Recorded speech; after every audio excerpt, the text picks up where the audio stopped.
በትናንትናው የቼልሲ ጨዋታ በጣም አስደናቂ ነበር። ወዳድማዎቻችን 3-1 በተጠናቀቀው የስታንፎርድ ብሪጅ ጨዋታ በውድድር ዓመቱ ቼልሲ ካሳለፋቸው ምርጥ ጨዋታዎች ምረጡ ቢባል አንዱ መሆን የሚችል ነው። ባለፉት ዓመታቶች ቼልሲ ሊቨርፑልን ማሸነፍ በጣም ተቸግሮ እንደነበር የምታውቁት ነው። ያንን ደግሞ በዚህ ዓመት አሳይቶናል። በሁለቱም የቼልሲ ሊቨርፑልን በገጠመባቸው የደርሶ መልስ ጨዋታዎች በጣም ቼልሲ ጠንካራ ቡድን ነበር። አሁን ደግሞ በጥሩ ብቃት ነው ማሸነፍ የቻለው። ላቪያ ወደ ቼልሲ ቋሚ 11 ውስጥ ተመለሰ። የቼልሲ ጥንካሬ በጣም ተሻሽሎ የተሻለ ብቃታቸውን እንደምናይ ሁሌም ይታመናል። በዛሬው ጨዋታም ሌላ አስደማሚ ብቃቱን ከጨዋታው መጀመር ጀምሮ አሳይቶናል። በአጠቃላይ እንደ ቡድን ቼልሲ የነበሩበትን ችግሮች ቀርፎ ኤንዞ ማሬስካ የሚነሳባቸውን ሁኔታ የሚተቹበትን ሁኔታዎች በሙሉ አስተካክለዋል። ባለፉት 3 ጨዋታዎች በተለይ ደግሞ ላቪያ ወደ አስተላለፉ መምጣቱን ተከትሎ ከፓልመር አስደናቂ ብቃት ጋር ተያይዞ በአጠቃላይ እንደ ቡድን ቼልሲ ትናንት በጣም አስደናቂ ብቃታቸውን አሳይተው 3-1 አሸንፈዋል። የቶፕ 4 ፍክሩ አሁን በቼልሲ በራሳቸው እጅ ውስጥ ነው ያለው። በጎል ማለት ብዙ ባገባ በሚለው ተለያይተው እንጂ ከኒውካስትል ጋር በ63 ነጥብ እኩል ነው የሚገኙት። ስለዚህ አምስተኛም አራተኛም ቢሆኑ ቻምፒዮንስ ሊግ የመሳተፍ እድል ይኖራቸዋል። ወዳጆቻችን የትናንትናውን ጨዋታ እንዴት አገኛችሁት? ማን የተሻለ ነበር ለእናንተ? ጥሩ ፐርፎርማንስ ማን አሳየ? የተሻለ ብቃቱን አሳይቶ በቀጣዮቹ ጨዋታዎች ማንን ትጠብቃላችሁ? ወዳጆቻችን ይህ ያያ ስፖርት ነው። ላይክ፣ ሼር፣ ኮሜንት፣ ሰብስክራይብ ማድረጋችሁን አትርሱ። ቼልሲ በዘንድሮ ውድድር ዓመት በጣም ጥሩ ጨዋታዎችን ያየንበት ብቃቶች ነበሩት። በተለይ የአስቶን ቪላው ጨዋታ በጣም የሚታወስ ነው፣ በስታንፎርድ ብሪጅ የተደረገው።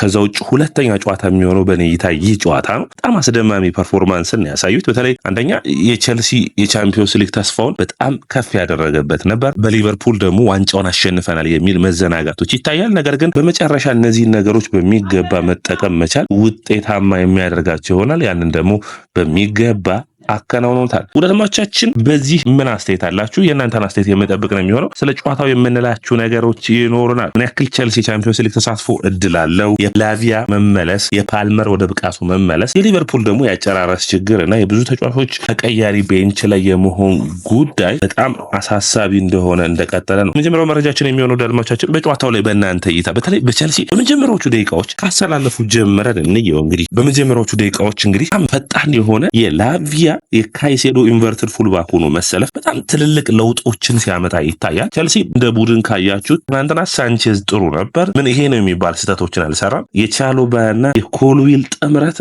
አሁን እየመጣ ያለ ይመስላል። ቻሎባ በጣም ቼልሲ በጥር ዝውውር መስኮት በጣም ትክክለኛ ውሳኔ ከወሰነባቸው ተጫዋቾች ውስጥ አንዱ ሆኖ ነው የሚታየው። የፎፋናን አለመኖር በሚገባ ሽፋን እየሰጠ ይገኛል። ነገር ግን አጥቂ ደግሞ አስፈርመው ቢሆን ኑሮ እነዛን ወቅቶች የተቸገረባቸውን ወቅቶች ማለፍ የሚያስችል ነው። ይህ ጨዋታ በጣም የሚያስታውሰኝ የቶተናሙን ጨዋታ ነው። የ4-3 ድል ወደ ቶተናም ሆትስፐር ስታዲየም ሄዶ ቼልሲ ያሸነፈበትን። ስለዚህ የዛን አይነት ጨዋታ የሚመስል የቼልሲ የውድድር ዓመት ለውጦችን ማምጣት የሚችል በቀጣይ ለኒውካስትል፣ ለኖቲንጋም ፎረስት እና ለማንቸስተር ዩናይትድ ጨዋታ ደግሞ መዘጋጀ የሚሆን ጨዋታ ሆኖ መታየት የሚችል ነው። በጨዋታው ላይ የመጀመሪያዎቹ አጋማሾች ላይ በአማካይ መስመር ላቪያ ሃርቪ ኤሊየት ያስጣለውን ኳስ ነው እንግዲህ ለፓልመር የሰጠው። ፓልመር በሚገባ ከርቲስ ጆንስን ከሸፈነው በኋላ ወደ ኔቶ አቃበለ። ኔቶ ለኤንዞ ፈርናንዴዝ፣ ኤንዞ ፈርናንዴዝ በሚገባ ጨረሰ። ኤንዞ ፈርናንዴዝ ዛሬ ወደ ሳጥኑ የሚሮጥበት ሁኔታ በጣም አስደማሚ ነበር። ሁለቱም ጎሎች የሱ ናቸው ማለት የሚቻል ነው። ሁለተኛው እንግዲህ ኳንሳ ራሱ ላይ ነው ያስቆጠረው። የቨርጂል ቫን ዳይክ አንድ ጎል አስቆጠረው። የካይሴዶ የውድድር ዓመቱ የቼልሲ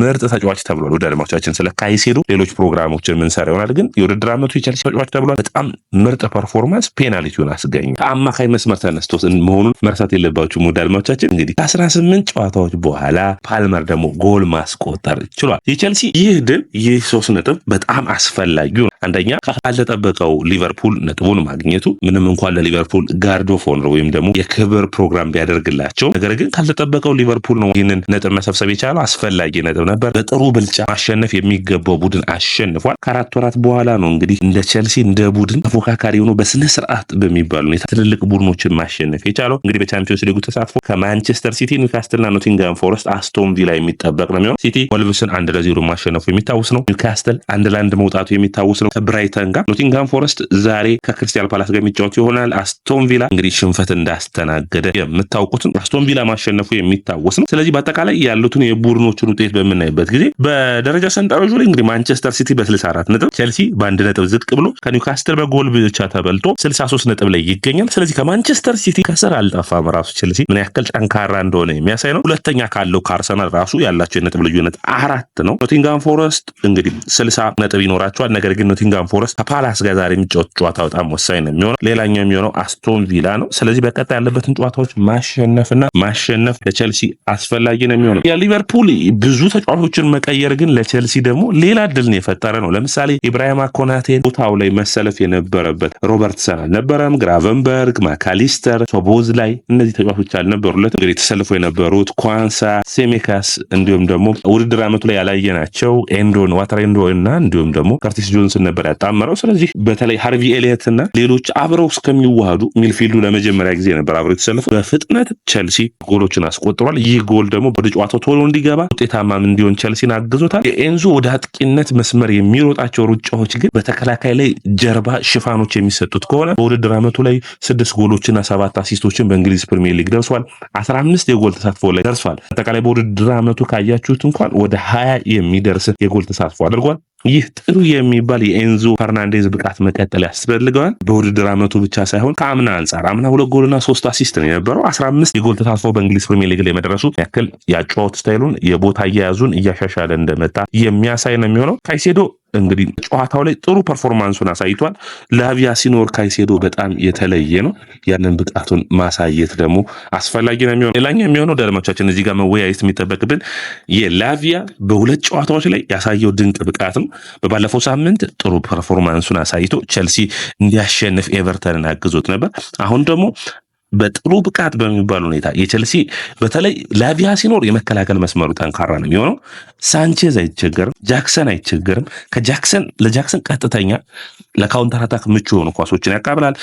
ፓልመርን ወደ ህይወት የመለሰ አይነት ኳሶችን ያቀብላል። ተቃራኒ ቡድኖች ፓልመር ላይ ብቻ ተኩረው ሳይሆን ላቪያን መያዝ እንዳለባቸው እንዲሁ ካይሴዶ በነፃነት ይጫወታል። በጨዋታው ላይ ያልተወራለት ማዱዌኬ ከቀኝም ከግራ መስመርም እየተነሳ በጣም የተሻሉ ፐርፎርማንሶችን አሳይቷል። ማዱዌኬ አሁንም የማዱዌኬና የኔቶ አብሮ ማሰለፍ ውጤታማ ቼልሲን እንድናይ አድርጎናል። ስለዚህ ይህ እንዲቀጥል ነው የሚያስፈልገው። ነገር ግን የላቪያ ሳይጎዳ በውድድር ዓመቱ የሚቀጥል ከሆነ ይህ ልጅ እንግሊዝ ፕሪሚየር ሊግ ካየናቸው ምርጥ ተጫዋቾች ውስጥ አንዱ የሚሆን ነው። ከሳውዛምፕተን ነው እንግዲህ ተጫዋች የመጣው። በጊዜው በውድድር ዓመቱ ምርጥ ብቃቱን አሳይቶ ነበር። ሊቨርፑሎች ይፈልጉት ነበር፣ አልተሳካም። ወደ ቼልሲ ሚያቅናቱን ተከትሎ በቼልሲ ቤት ጥሩ ብቃቱን በውድድር ዓመቱ እያሳየ ይገኛል። ላቪያ በተሰለፈባቸው ጨዋታዎች ቼልሲ በዘንድሮ ውድድር ዓመት የተሻለ ብቃቱን አሳይቷል። ለመጨረሻ ጊዜ እንግዲህ ላቪያና ፎፋና የተሰለፉበት ጨዋታ ላይ ነበር ቼልሲ ምርጥ ብቃቱ ላይ ነበር። ከዛ በኋላ ተቸግሮ ነበር። ላቪያ ሲመለስ አሁንም ቼልሲ ወደ ምርጥ ብቃቱ ተመልሷል። አስፈላጊ የሆነ ፐርፎርማንስ ነው የሚያሳየው። በጨዋታው ላይ ኤንዞ ማሬስካ በቀያሪ በኩል በጣም በችግር ስናወራ ነበር አይደል? አሁን ደግሞ ተሻሽለዋል ማለት የሚቻል አንደኛ በጨዋታው ላይ ላቪያን ቶሎ መቀየራቸው፣ ከዛ ውጭ ሳንቾን ቀይሮ አስገብተዋል። ነገር ግን ከሳንቾ የተሻሉ ተጫዋች በተለይ የማዱዌኬ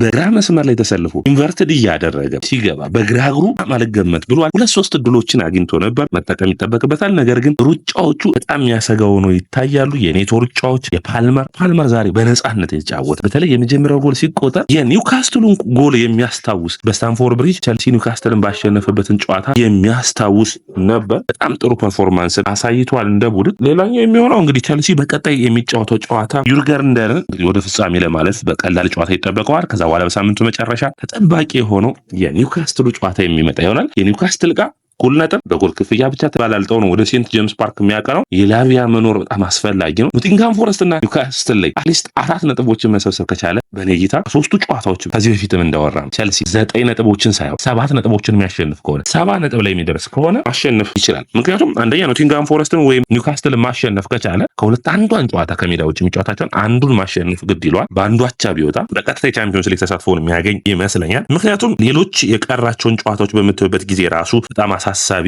የሚባል ነው። ስለ ቶፕ 4 ሬሱ ግን እናወራ እስኪ ውድ አድማጮች። የሌሎችን የቀራቸውን ጨዋታ አይተን ኦፕታ ሱፐር ኮምፒውተር የቼልሲን ምን ግምቶችን አስቀመጠ ብለን እንይ እስቲ። እንግዲህ በጨዋታው ላይ ጥሩ ፐርፎርማንሱን ያሳየውን የመጀመሪያው የሚሆነው የኤንዞን ሁኔታ ነው። ነግሬያቸዋለሁ እንግዲህ ከአምናው አንጻር በጣም እንደተለወጠ። ነገር ግን የቶፕ 4 ሬሱን እንግዲህ ኦፕታ ሱፐር ኮምፒውተር ለሁሉም ቡድኖች ገምቷል። አርሰናል እስካሁን ድረስ ቶፕ 4 እንደሚጨርስ ወይም ደግሞ የቻምፒዮንስ ሊግ ተሳትፎ ቶፕ 5 ለማለት ነው የቻምፒዮንስ ሊግ ተሳትፎ እንደሚጨርስ አላረጋገጠም። ኦልሞስት አርሰናል 99.9% ሰጥቶታል። ቀጣይ የሚሆነው ማንቸስተር ሲቲ ነው። እንግዲህ ማንቸስተር ሲቲ እድል የተሰጠው ኦልሞስት 97 7% ነው። በጣም የተሻለ እድልን ሰጥቶታል። እንግዲህ ማንቸስተር ሲቲ ከማን ጋር ይቀረዋል ካላችሁ ቀጣይ ሳውዝሃምፕተን ይገጥማል። ከዛ በርንማውዝን በሜዳው ከሜዳው ውጭ ፉልሃምን የሚገጥም ይሆናል። የበርንማውዝና የፉልሃም ጨዋታ ትንሽ ጠንከር ሊልበት ይችላል። ነገር ግን ሳውዝሃምፕተን ማሸነፍ የሚችል ከሆነ ቀጥታ ትልቁን እድል የሚያመቻች ይሆናል። እንግዲህ ኒውካስትልን አሁን የጎል ክፍያዎቻቸው ወሳኝ ነው የምላችሁ እዚህ ጋር ነው። እንግዲህ የጎል ክፍያ ብለን የጎል ባስቆጠረ በሚል ነው እንጂ ከቸልሲ ጋር ልዩነታቸው ሁለቱም 21 የጎል ክፍያዎች ነው ያላቸው። ኒውካስትልን ግን 77.9% ሰጥቶታል። 78% ኦልሞስት የሚባለው ቸልሲን 67% ነው የሰጠው። አሁን ቸልሲ በቀጥታ ኒውካስትልና ማንቸስተር ዩናይትድን ነው የሚገጥመው። ከዛ መጨረሻ ላይ ኖቲንጋም ፎረስትን ከሜዳ ውጭ የሚያቀና ነው የሚሆነው። አሁን ኒውካስትል ጠንካራ ጨዋታዎች ነው ያሉት። አንደኛ ቸልሲን ራሱ ይገጥማል። ከዛ አርሰናልን ከሜዳ ውጭ ይገጥማል። ከዛ ኤቨርተንን በሜዳው ይማል ማለት ኤቨርተን ነው ካለ ሊል የሚችለው ጨዋታ። ቸልሲ እንግዲህ 67% ላይ ሰጠው። ከዛ ውጭ ኖቲንጋም ፎረስትን 44.3% ነው። ኖቲንጋም ፎረስት ዛሬ ክሪስታል ፓላስ ቀጣይ 2 ቀላል ጨዋታዎች አሉት። አሁን እዚህ ጋር ነው ትልቅ ችግር የሚሆነው። የክሪስታል ፓላስን ጨዋታ ማሸነፍ የሚችል ከሆነ ከሜዳዎች ሜቢ የሌስተር ሲቲ እና እንዲሁም ደግሞ የዌስትሃሙን ጨዋታዎች ሊያግዙት ይችላሉ። መጨረሻ ቸልሲን ይገጥማል። አስቶን ቪላ ጥሩ ድሎች አሉት ወይ ካላችሁኝ አሉት። ነገር ግን ቀጣይ በርንማውዝን ነው ከሜዳው ውጭ፣ ከዛ ስፐርስን ነው፣ ከዛ ማንቸስተር ዩናይትድ ነው። ነገር ግን አስቶን ቪላ በእጁ አይደለም ያለው የማሸነፍ እድሉ። ያ ሊያስቸግረው የሚችልበት እድል ይኖራል። ምክንያቱም የሌሎችን መሸነፍ ይጠብቃል። እንግዲህ አስቶን ቪላ 60 ነጥብ ላይ ነው የሚገኘው። ሌሎቹ 63 የ3 ነጥብ ልዩነት አለ። ያንን ሌሎች ቡድኖች እያሰፉበት ይሄዳሉ ብዬ አስባለሁ። ስለዚህ አስቶን ቪላ 14% ነው። ኖቲንጋም ፎረስት 45% አለው። ቸልሲ 66% አለው። 67% ማለት የሚቻል ነው። 78% ኒውካስትል፣ ማንቸስተር ሲቲ 98%፣ አርሰናል 99.96% ነው የሚለው። እንግዲህ በጣም ያላቸውን ልዩነት ማየት የምትችሉት ነው። ቸልሲ አሁን ኦልሞስት 2/3 የሚባል እድል አለው ማለት ነው። ያችን ቀሪዋን ለማሳካት ደግሞ ቀሩት 3 ጨዋታዎች ሁለቱን ማሸነፍ ግድ ይለዋል። ሁለቱን ማሸነፍ ምንም ጥያቄ የለውም። አንዱን አቻ ከወጣ ተረጋግቶ ያሸንፋል። ነገር ግን 70 ነጥብ ላይ መድረስ በጣም በቻምፒዮንስ ሊግ ተሳትፎ ላይ ወሳኝ ነው። ለዛም ነው አርሰናልን የምታዩት በ67 ነጥብ ላይ ሆኖ አሁንም ውይይት ውስጥ ያለው ሊቨርፑል፣ ኒውካስትል እና ሳውዝሃምፕተን የሚገጥም እንደሆነ መረሳት የለበትም። በአጠቃላይ ግን የጨዋታው ኮከብ በእናንተ እይታ ማን ነበር? በእኔ በባለፈው ለላቪያ ሰጥቼ ነበር። አሁን እኛውን ጨዋታ ግን አምላስደመመኝና ጥሩ ብቃቱን ላሳየው ለኮል ፓልመር ኤንድ ቸልሲ ኢዝ ባክ ማለት ምንችል ይመስለኛል። ቸልሲ የተመለሰው ቸልሲ እና ኮል ፓልመር አብሮ ተመልሷል። በጣም አስደማሚ ብቃት ነው። አድማጮቻችን ይሄ የስፖርት ነው። ላይክ፣ ሼር፣ ኮሜንት፣ ሰብስክራይብ ማድረጋችሁን አትርሱ። የእናንተ ላይክ፣ ሼር፣ ኮሜንት፣ ሰብስክራይብ ብዙዎቹ ጋር እንደነርስ ያግዘናል።